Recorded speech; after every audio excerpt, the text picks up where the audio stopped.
નમસ્કાર મિત્રો, આજે આપણે વાત કરીશું પોલીસ કોન્સ્ટેબલના કટ ઓફ મેરિટ વિશે, જેમાં કોઈ પણ હવામાં વાત નહીં થાય, સીધી બાત, નો બકવાસ. અંદાજિત કટ ઓફ મેરિટ કેટલું રહી શકે એ બાબતે આજે આપણે દરેક એકેડેમીના અંદાજિત કટ ઓફના એનાલિસિસ અને વિવિધ કારણો પરથી આપણે એક્સેપ્ટેડ કટ ઓફ મેરિટ જાહેર કરીશું. જે ફાઇનલ મેરિટ આપના એનાલિસિસની આજુબાજુ કે તેનાથી 4 થી 5 માર્ક્સ માઇનસ કે પ્લસ રહી શકે છે. તો મિત્રો, આજની જાણકારી ખૂબ જ ઉપયોગી થશે, તો વિડીયોને સ્કીપ કર્યા વગર અંત સુધી જોવાનો આગ્રહ રાખશો.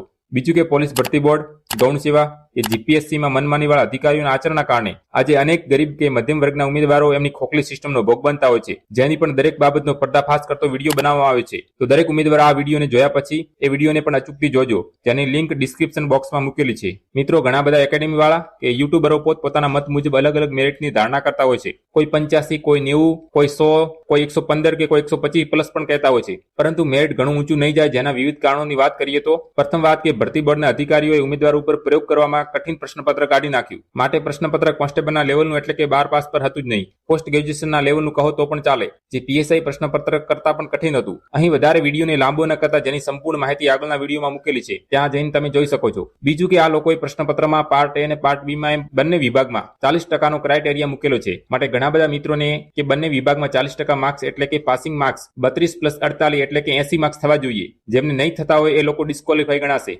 જેમ કે કોઈ ઉમેદવારને પાર્ટ એમાં 55 હોય તો પાર્ટ બી માં 45, અથવા તો પાર્ટ બી માં 90 હોય તો પાર્ટ એ માં 31. માટે આવા પણ ઘણા ઉમેદવારો હશે, જેનાથી પણ મેરિટ નીચે જવાની સંભાવના રહેલી છે. બીજું કે જે લોકો અત્યારે હાલ પોલીસ કોન્સ્ટેબલમાં હથિયારી અને એસઆરપીમાં ફરજ બજાવે છે, એ લોકો બિન હથિયારી કોન્સ્ટેબલમાં જવા માટે ફરીથી એક્ઝામ આપી હતી, અને એ લોકોને બિન હથિયારીના બદલે ફરીથી એ જ પોસ્ટ મળશે તો સ્વીકારશે નહીં. બીજું કે પોલીસ કોન્સ્ટેબલની પરીક્ષા આપનાર મોટાભાગના ઉમેદવારોએ તાજેતરમાં યોજાયેલ સીસીઈ ગ્રુપ એ અને B, PSI, AMC, RMC, high court વેલિડ કે હાઈકોર્ટ આસિસ્ટન્ટ કે એસએસસી જીડી કોન્સ્ટેબલ જેવી પરીક્ષાઓ પણ આપેલી છે, જેમાં અમુક ભરતીના પરિણામો આવી ગયા તો અમુક સીસીઈ જેવી પરીક્ષાના પરિણામ બાકી છે. જે પોલીસ કોન્સ્ટેબલના પરિણામ પહેલા આવવાની શક્યતા રહેલી છે, એટલે કેટલાક ઉમેદવારો બંને પરીક્ષામાં પાસ થશે તો સ્વાભાવિક છે કે પોલીસ કોન્સ્ટેબલમાં એ ઉમેદવારો ડોક્યુમેન્ટ વેરિફિકેશન નહીં કરાવે. અને ખાસ વાત કે ભરતી પણ 12,000 જેવી મેગા ભરતી છે, એટલે મેરિટ ઘણું ઊંચું જવાની સંભાવના નહીવત છે. હવે આપણે એક્સેપ્ટેડ કટ ઓફની વાત કરીએ તો જનરલ કેટેગરીના ભાઈઓ માટે 105 અને જનરલ કેટેગરીની બહેનો માટે માત્ર 2 ડિજિટમાં એટલે કે 95 આસપાસ, જેમાં 4 થી 5 માર્ક્સ માઇનસ પ્લસ હોઈ શકે છે.